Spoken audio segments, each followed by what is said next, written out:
Happy Friday, everybody, and welcome back to C&S Corvettes. This is Lyle. I know you haven't seen me for a little while because we've been so busy at the shop, but I've got something cool I want to talk to you about because it came up 3 times in the last 3 weeks. 3 different cars had this problem. Let me first introduce you to what is known as your torque tube.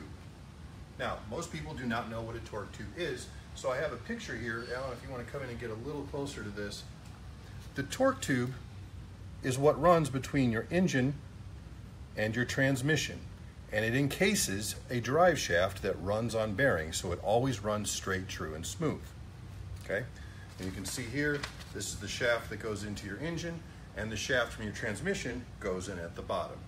Automatic and manual cars have different torque tubes, although they still use all the same components internally to help balance your shaft. There are 3 bearings and 2 couplers. Now, as you can imagine, because it runs between your engine and your transmission, it's really kind of important to your drivetrain. And here's what happens to them.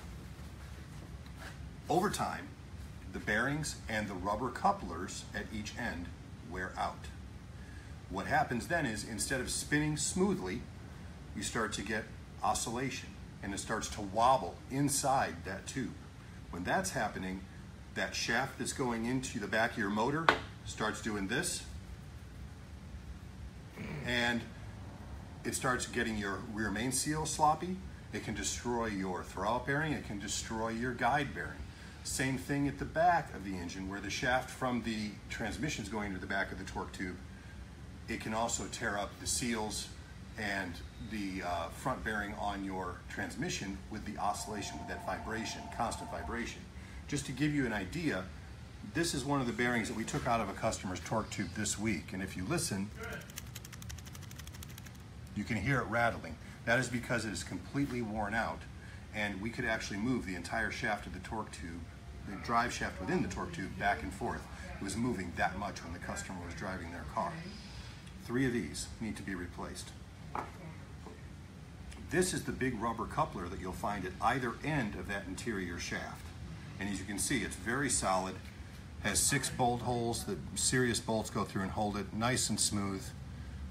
That's new. This is one I took out of a customer's car this week, and I want you to take a good look at this one. Notice all the cracking, the crazing. This is falling apart inside that tube, and eventually, had it not been caught, it would have come completely apart, which would have been a catastrophic failure. Anytime you're working on a C5 or C6, or really even a C7, and you're doing anything to do with the rear end, the transmission, replacing a clutch, any of that stuff, you have to drop the entire rear section of the car, the entire rear suspension, and this torque tube out. So if you're having any of that kind of work done, always ask your tech if they are checking the torque tube to make sure it's nice and tight, spins straight, and spins silently. If it doesn't, that's the time to rebuild it, because it's already out on the ground anyway.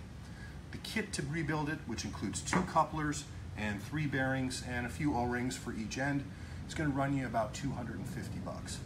The labor is going to run you about 2.5 hours with it already on the floor, whereas opposed it would be closer to 8 to 10 hours if you had to pull that out just to do that job. If you have questions about this, I highly recommend you call me at 800-886-5064, and I can walk you through, symptoms and what you might be experiencing to see if maybe this is a problem you're having. But I want you to be aware of it, because we really don't talk about it much. We all think about transmissions and engines and shock absorbers and wheels and tires, but something that is this important and really kind of this unknown is becoming a problem, especially as we see these cars cross the 70, 80, 100,000 mile mark. Feel free to call me. If you want to talk about this, I'll be happy to share any information I have. As always, you can find me at C&S Corvettes, csvet@comcast.net, and I have another cool fix for you we'll talk about next week on an entirely different part of the car.